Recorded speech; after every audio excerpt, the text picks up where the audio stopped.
ஐக்கிய தேசிய கட்சியின் பாராளுமன்ற உறுப்பினர் ரவி கருணாநாயக்க இன்று சிலாபம் பகுதிக்கு விஜயம் மேற்கொண்டிருந்தார்.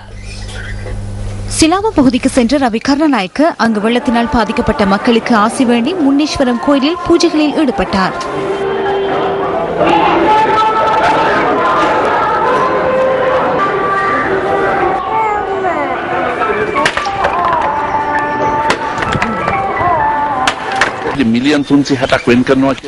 பாதிக்கப்பட்டவர்களுக்காக 360 மில்லியன் ரூபாய் ஒதுக்கப்பட்டுள்ளதாக அனர்த்த முகாமைத்துவ அமைச்சு குறிப்பிட்டுள்ள போதிலும் இந்த பகுதிகளுக்கு 1% கிடைக்கவில்லை.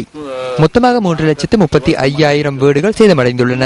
இதில் ஒரு வீட்டுக்கு 6 ரூபாயும் கிடைக்கவில்லை என்பதனை எம்மால் அவதானிக்க முடியும். பந்தயத்திற்காக 360 மில்லியனை அரசாங்கத்தினால் ஒதுக்க முடியும் என்றால் இந்த மக்கள் இவ்வாறு பாதிக்கப்படும் போது ஏன் அமைச்சர் ஒருவரால் வந்து பார்வையிட முடியாது என்று நான் மக்களின் சார்பில் கேட்கின்றேன்.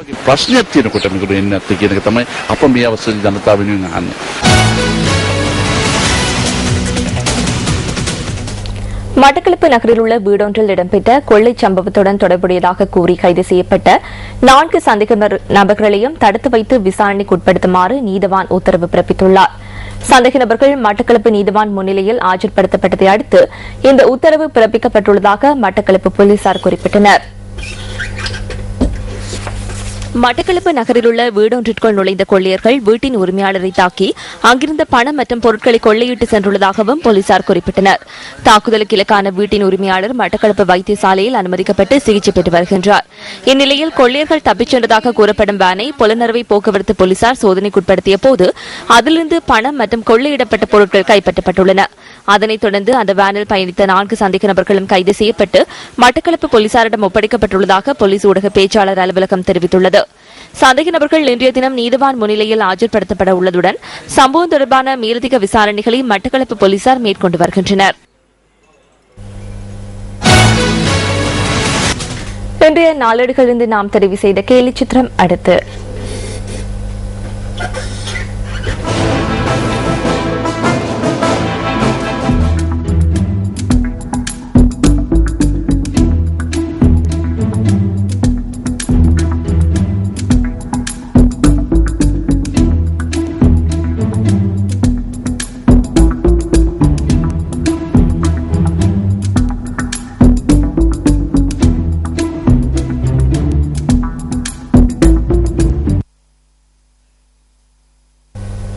மின்சார சபையின் நட்டம் தொடர்பில் பேசும் எந்தவொரு நபரும் பொதுமக்கள் மற்றும் கைத்தொழில் துறையை மேம்படுத்துவதற்காக சபையினால் மேற்கொள்ளப்படும் முயற்சிகள் தொடர்பில் பேச முடியாது என மின்சக்தி மற்றும் எரிசக்தி அமைச்சர் சம்பிக்க ரணவக்க தெரிவிக்கின்றார். கொழும்பில் இன்று நடைபெற்ற நிகழ்வொன்றில் அமைச்சர் இதனை கூறினார்.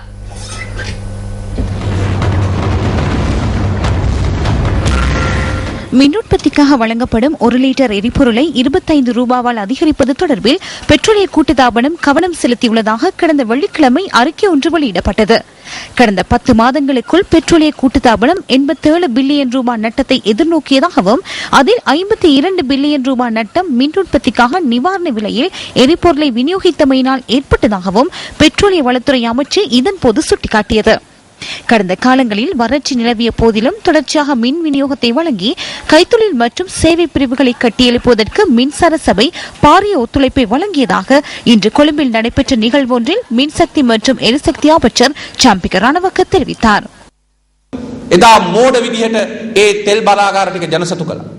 அன்று மூடத்தனமாக எரிபொருள் நிலையங்களை திறந்து வைத்தனர். தற்போது இலங்கையில் என்ன நேர்ந்துள்ளது? 30 நாட்களுக்கு மாத்திரமே எரிபொருளை இலங்கையில் விநியோகிக்க முடியும்.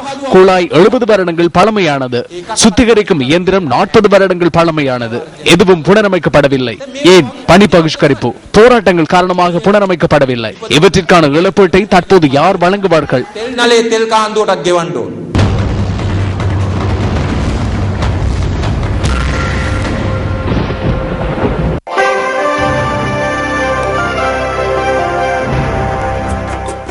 முயற்சி திருவினையாக்கும் என்ற பழமொழிக்கு சிறந்த உதாரணமே அல் ஹாஃபில் ரிப்தி முகமது ரிஸ்கான்.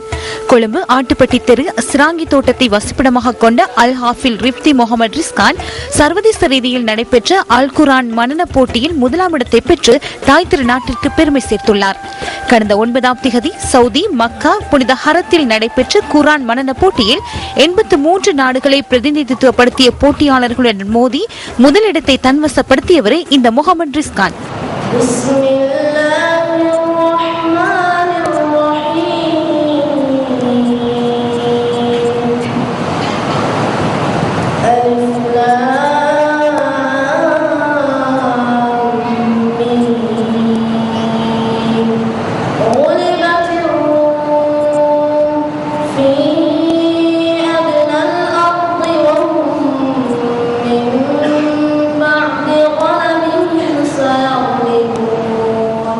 கொழும்பு பெரிய பள்ளிவாசல் மதீனத்துல் இல்ம் அரபிக் கல்லூரியில் தனது குர்ஆன் மனனக் கல்வியை ஆரம்பித்த ரிஸ்கானுக்கு நேற்று இஹ்சானியா அரபிக் கல்லூரியால் பாராட்டு வைபவம் ஒன்று ஏற்பாடு செய்யப்பட்டிருந்தது. இஹ்சானியா அரபு கல்லூரி வளாகத்தில் இந்த நிகழ்வு நடைபெற்று அரபு கல்லூரி மாணவர்களும் அவரது ஆசிரியர்களும் பிரதேச மக்களும் அவரை வாழைத்தோட்ட பள்ளிவாசல் வரை ஊர்வலமாக அழைத்து சென்றமை இந்த நிகழ்வின் சிறப்பம்சமாகும்.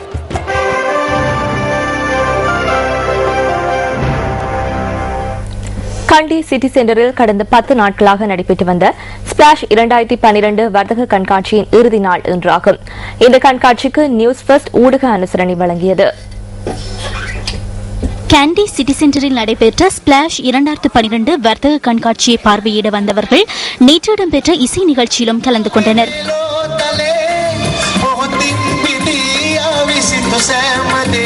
விஷன் இசைக்குழுவுடன் இணைந்து சிறப்பு சூப்பர் ஸ்டார்களும் பாடல்களை பாடினர்.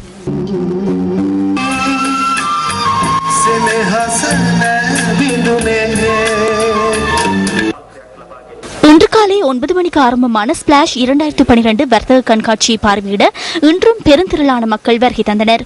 புத்தாண்டு கொண்டாட்டங்களுக்கான அனைத்து பொருட்களையும் ஒரே இடத்தில் கொள்வனவு செய்வதற்கான சந்தர்ப்பம் இந்த கண்காட்சியினூடாக கிட்டியுள்ளது. கேண்டி சிட்டி சென்டருக்கு வருகை தந்த சிறுவர்களுக்கு நத்தார் தாத்தா பரிசில்களையும் வழங்கினார்.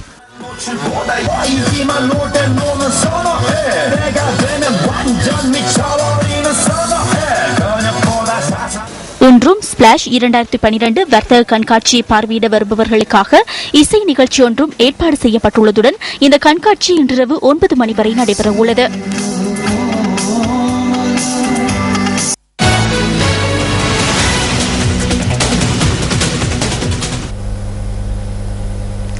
தங்காலை ரெக்கப பகுதியில் 3 மீனவ படகுகளுக்கு இனம் தெரியாத சிலர் நேற்றிரவு தீ வைத்துள்ளனர். ரெக்கவ ஒருவேளை பகுதியில் நிறுத்தி வைக்கப்பட்டிருந்த 3 மீனவ படகுகள் இனம் தெரியாதோரினால் நேற்றிரவு 8 மணியளவில் தீ வைக்கப்பட்டுள்ளன.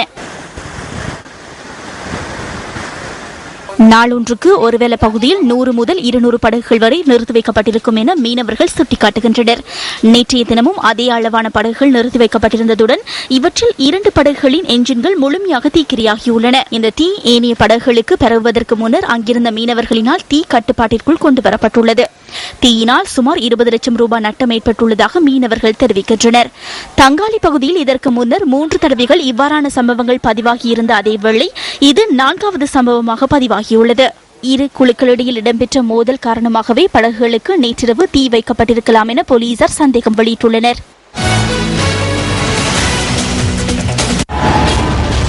வத்தள உஸ்வெடகியாவ பகுதியில் கப்பல் ஒன்றுடன் மீனவ படகொன்று மோதி விபத்துக்குள்ளானதில் மீனவர் ஒருவர் காணாமல் போயிருந்தார். தங்காலை குடாவெல பகுதியிலிருந்து கடலுக்கு சென்ற மூவர் காணாமல் போயிருந்தனர். படகொன்றில் வந்த சிலர் தம் மீது தாக்குதல் மேற்கொண்டதாக மீனவர்கள் தெரிவிப்பு. மிரிச பகுதியிலிருந்து கடலுக்கு சென்ற மீனவ படகொன்று விபத்துக்குள்ளானதில் 2 மீனவர்கள் காணாமல் போயிருந்தனர். இன்று தங்காலை ரெக்கவெட்டி பகுதியில் 3 மீனவ படகுகளுக்கு தீ வைக்கப்பட்டுள்ளது. தொடர்ச்சியாக மீனவர்கள் எதிர்நோக்கும் இவ்வாறான அனர்த்தங்களுக்கு தீர்வொன்று எட்டப்படுவது எப்போது?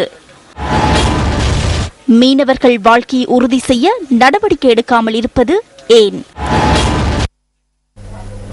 இலங்கையின் பிரசித்தி பெற்ற மூத்த கலைஞரான உபாலி செல்வசேகரின் இறுதிக்கிரியை இன்று நடைபெற்றது. அன்னாரது இறுதிக்கிரியைகளில் கலைஞர்கள், ரசிகர்கள் உள்ளிட்ட பலரும் கலந்து கொண்டிருந்தனர். இலங்கை கலையுலகில் அரை நூற்றாண்டு காலத்திற்கு மேலாக மக்கள் அபிமானம் பெற்ற கலைஞராக விளங்கிய உபாலி செல்வசேகரன் கடந்த 28ஆம் தேதி இறுதி எய்தினார். தனது 10வது வயதில் வானொலியில் சிறுவர் நிகழ்ச்சியொன்றின் ஊடாக மக்கள் மத்தியில் பிரவேசித்த அன்னார் பல கலைப்படிப்புகளின் வெற்றிக்கு பாரிய பங்களிப்பை வழங்கியுள்ளார். மேடை நாடகங்கள், தொலைக்காட்சி தொடர்கள், திரைப்படங்கள் என்ற பல்வேறு துறைகளிலும் தனது திறமையை வெளிப்படுத்தினார். தனது கலைத்துறையினூடாக பல்வேறு சாதனைகளை படித்த அன்னார் பல விருதுகளையும் தன்வசப்படுத்திக் கொண்டுள்ளார். கலைஞர்களுக்காக வழங்கப்படும் பெருமைக்குரிய விருதான சரசவிய விருதினை வென்றெடுத்த ஒரே ஒரு தமிழன் என்ற பெருமையும் உபாலி செல்வசேகரனே சாரும். பொரளை பகுதியில் உள்ள தனியார் மலர்ச்சாலை ஒன்றில் மக்கள் அஞ்சலிக்காக வைக்கப்பட்டிருந்த அன்னாரது பூதவுடல் இன்று முற்பகல் கொழும்பு கலாபவனுக்கு கொண்டுவரப்பட்டு மக்கள் அஞ்சலிக்காக வைக்கப்பட்டிருந்தது. இதனைத் தொடர்ந்து உபாலி செல்வசேகரனின் பூதவுடல் மாதம்பட்டிய மயானத்திற்கு கொண்டு செல்லப்பட்டு நல்லடக்கம் செய்யப்பட்டது.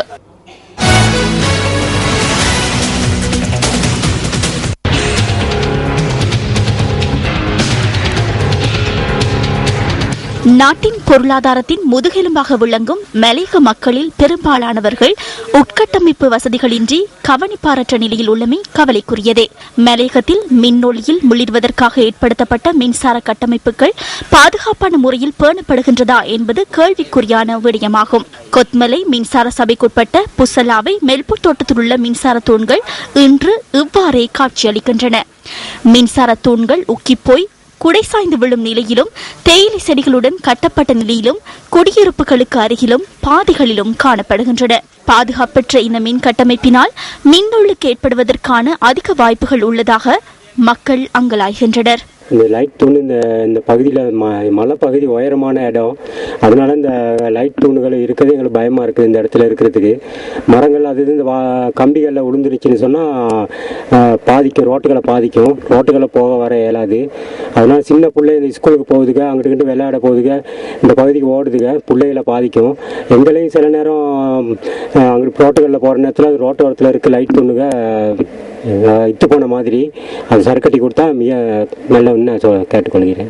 நித்து போயிட்டு இருக்குங்க. எங்களுக்கு பாதிப்பு ஏற்படும், மழை பெஞ்சா அது மட்டும் செஞ்சு கொடுத்தீங்கன்னா போதும். அதைத்தான் நாங்கள் கேட்டுக்கொள்கிறோம். நாங்களும் சொல்லி பார்க்குறோம். ஒருத்தர் கூட வந்து செஞ்சு கொடுக்க மாட்டுறாங்க. எங்களுக்கு சின்ன பிள்ளைங்களை வச்சுருக்கிறோம். மழை பெஞ்சா எங்களுக்கு பயமாக இருக்குது.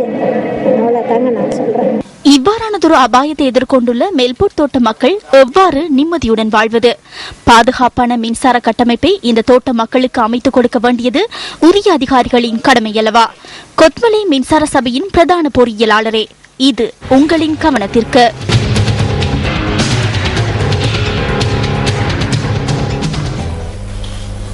இன்று மாலை இடம்பெற்ற மின்னல் நிகழ்ச்சியில் கொழும்பு மாநகர மேயர் AGM முசம்மில் குறித்து கருத்து தெரிவிக்கப்பட்டது. இருக்கிறார். அவரது தலைவரை பற்றி என்றுமே பேசுவதும் கிடையாது. உண்மையிலே ஐக்கிய தேசிய கட்சியில் இரண்டாவது பட்ச அதிகமான வாக்குகளை பெற்றவர் திரு ராம் அவர்களின் புதல்வர், தமிழர். அவருக்கு தான் டிப்யூட்டி மேயர் பதவியை கொடுத்திருக்க வேண்டும். அதை கூட ஐக்கிய தேசிய கட்சி செய்யவில்லை. ஆகவே இன்று முஸ்லிம் மக்களுடைய இடங்களை எல்லாம் உடைப்போம் எடுப்போம் என்ற அந்த யூடிஏயின் கூட்டினை கொண்டிருக்கும் அந்த யூடிஏயுடன் தான் இன்று முஸ்லிம்கள் அவர்கள் கூட்டு சேர்ந்திருக்கிறார்கள். ஆகவே இன்று அரசாங்கத்தின் கைகளில் தான் கொழும்பு மாநகர சபை இருக்கிறது நான் நினைக்கிறேன். ஆகவே கொழும்பு மாநகர சபையில் ஜனநாயக மக்கள் முன்னணியின் 6 உறுப்பினர்கள் முசம்மில் அவர்களுக்கு ஆதரவாக செயல்பட்டுக் கொண்டிருக்கிறார் என்றால் அந்த 6 உறுப்பினர்கள் உண்மையில் அரசாங்கத்துக்கு தான் ஆதரவாக இருக்கிறார். இத்துடன் நமது 8 மணி பிரதான செய்திகள் நிறைவு பெறுகின்றன. நமது அடுத்த பிரதான செய்திகளை இரவு 10:45 எதிர்பாருங்கள். வணக்கம்.